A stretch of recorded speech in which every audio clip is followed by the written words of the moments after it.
What's up, Zox, man? We're back with some more Etheria Restart. Now, I want to get into the 3 options that you guys have for the WishBinder event, because I feel like there are different things that you might want to consider on who you'll pick. And it's really something you have to kind of consider overall, because again, with it being 3 options, you definitely want to make sure you're making the best decision possible. So we're going to be starting off with Klaus. Now, Klaus is definitely a unit that I would say definitely can be quite game changing when we're talking about her bread and butter, right? And the main thing that you're really getting out of her is the hacking in progress. You get the defense down, speed down, and then you have the turn meter manipulation, redistribute, share with the skill 2. Now, I will say the big thing that she's bringing to the table is the hacking in progress. And that's what makes her unique, because the hacking in progress is going to essentially allow you to decrease damage that you are taking and increase damage that you are dealing, right? And then on top of that, when you're able to stack it, it will further increase these values to much higher margins to where, for example, you're increasing damage taken by 25% and decreasing damage being dealt by an additional 40% from the enemy. And then what makes it unique is that it can't be purified. So that's something that ends up being like pretty strong when we're talking about like, you know, overall value for what this character is bringing to the table. And I honestly think that like when you're looking at a character like Klaus, the one thing that kind of also makes it harder to replace her in certain content is the fact that she could also move your team, right? So that's one thing that she brings to the table that makes her like honestly extraordinary, in my opinion, when we're talking about a lot of PvE content where she's not like attribute disadvantage, right? Now, easily in terms of value or utility and like places you would use her, this is a character you 1000% would be using in things like, for example, you can use her in Terra Matan. You can use her in Doki Doki. You probably wouldn't use her in Aurora, probably use Dino, but she does work in 2 of the major threshold dungeons. When we're talking about Grim Pursuit, she can work in things like, Sharon, Shadow Flame Honyan, Rengoku. She's a really good enable character for damage.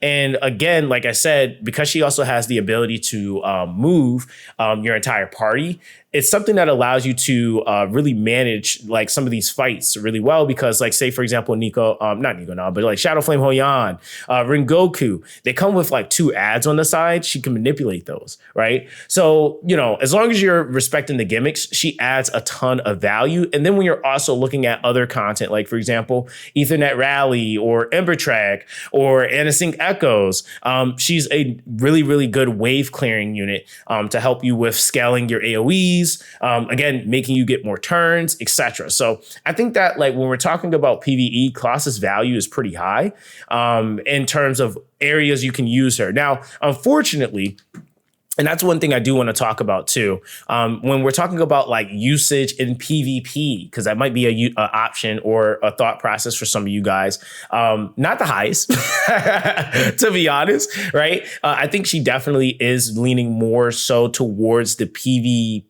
side than she does PvP, especially when you start getting into like higher elos.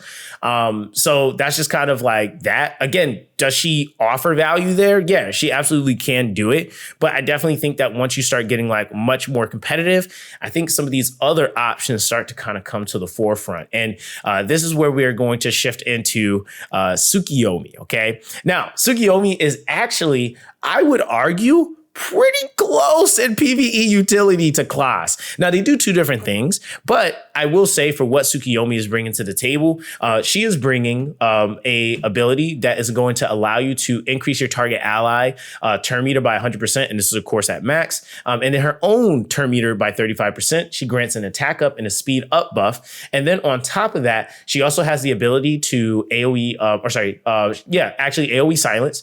And then what she also is able to do is something that makes me actually love characters like Mia, which is she's able to reduce Animus and Shell skill cooldowns by 1 turn. Now, this is something that you're not going to have a lot of characters being able to do in the game. And this is something that could be very game changing, because being able to not only cool down the Animus, but the shell is pretty impactful, right? Now, again, with the skill 1, it's going to be further reinforcing that turn meter push to the character with the highest attack. And the craziest thing is that she's a defense scaling unit, so she's really tanky, and she's also going to be helping your DPS on your team actually rotate. Now, this is something that actually makes her work extremely well in both PvP and PvE. And when we're even talking about areas you can use her in terms of like PvE content, you're definitely going to see her in things like Doki Doki. Now, I also probably should show you guys this, right? Because we do have a new filtering system. If we go over to rankings and we go to show auto only, you can see right here in one of the top teams, you have Sukiomi, right? You have Klaus, obviously, right? In one of the top teams for Doki Doki. You'll also see Sukiomi used a lot in Aurora. So if we go over here to rankings, so once again, you'll see some of the top auto teams have Sukiomi in it, right? And so Sukiomi's value in PvE is really, really high. And I'm not just saying this, right? These are different strategies, different setups that other players are also using. And then on top of that, if you go over to the Shell Dungeon, she actually is really good here too. I think she's in Nikonana, if I'm not mistaken, in some clears. So if we go to ranking, yep, you'll see some Sukiomis, a 28-second clear, 31-second clear, right? With Klaus. So you see what I'm saying? So their value is pretty high. Even then, I think she might actually be in some Rengoku setups too. It's either that or Shadow Flame. I can't remember. But again, the value of this unit is actually really, really high, right? So she does a lot of shell dungeons. She does a lot of, the thresholds. And then same thing, transferring her over into like tower content, say the Ember Track or Ethernet Rally. She offers a ton of value there because, again, she's giving the attack up, making your team move faster. And she's also making the DPS on your team actually rotate quicker too, which is emulating characters like, Nilu, Lily, characters like that. I mean, Kachi does it, Biotin does it, right? So being able to bring that type of value makes her immaculate. Now, the one thing that, again, we have to talk about though, is obviously PvP. Right. And I think that that's the thing that kind of separates her when we start talking about that in comparison to like Klaus. She actually is a unit that works extremely well with a lot of different characters into PvP. And because of how she's set up, she's actually a pretty scary unit to actually face, right? And because she also scales off of defense, she also can play into bruiser meta, which is something that I think like gives her a ton of value. Like when we're talking about some of the predominant units being like Hoden or Rahu and, these types of units that exist. And then she can also take advantage of their scaling, which in turn allows her to perform better. She's a really, really solid choice across the board, right? Now, again, for the very last unit here, because I want to shift over and not like ramble too much, we have Veronica. Okay. Now, Veronica is no slouch either. They did rebuff her or readjust her to actually give more value again on her skill 3. I think since that adjustment has been made, she is immaculate. Okay. What she's actually doing is something that is unique to the game. And it's actually balanced now. But she's able to still, she has an 80% chance to still all buffs from a target. And then she has a 100% chance to spread all her buffs to her allies. Now, again, in PvE, this can be extremely powerful. When we're talking about the other aspect of her kit is she has an ability called Soul Ward, which she'll apply to your entire party.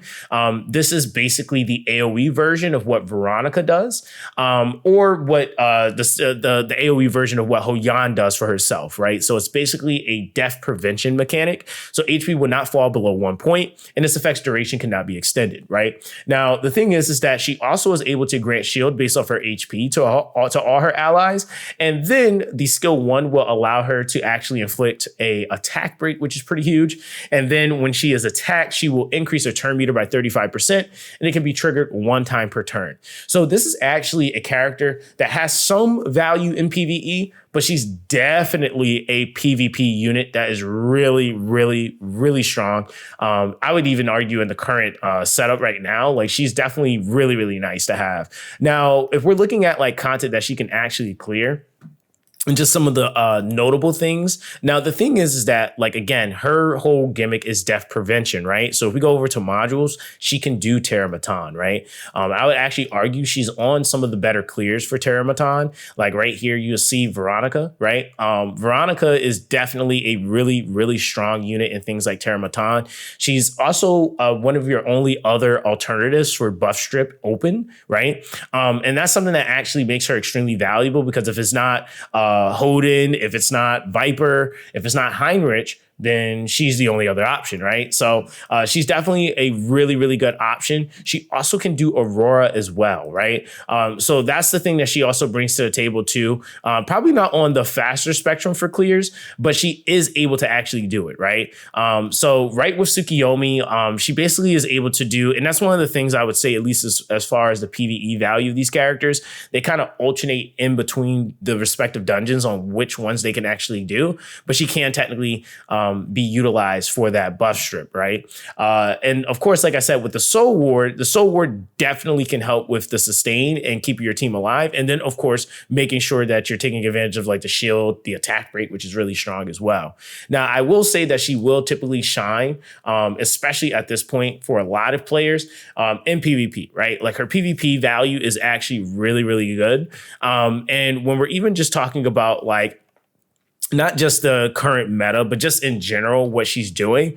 Honestly, this allows her with her skill 3, it allows her to really honestly take advantage of basically ruining somebody's life. Now, she's not able to do as much as she was before, where she could like take like certain unique buffs, like say, for example, like the Biotin like crap she used to be able to do.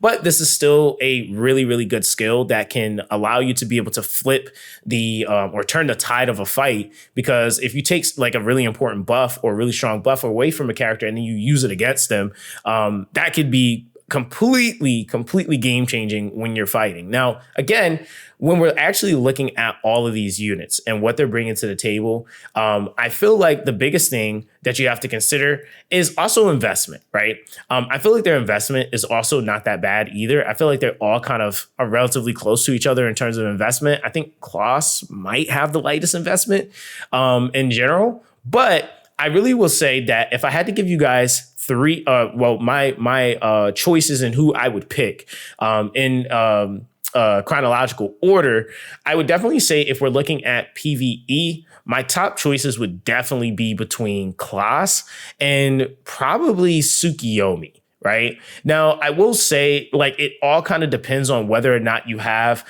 something to help you with things like, for example, with Terramatan, because that is an important thing to clear for like your hyperlink charter.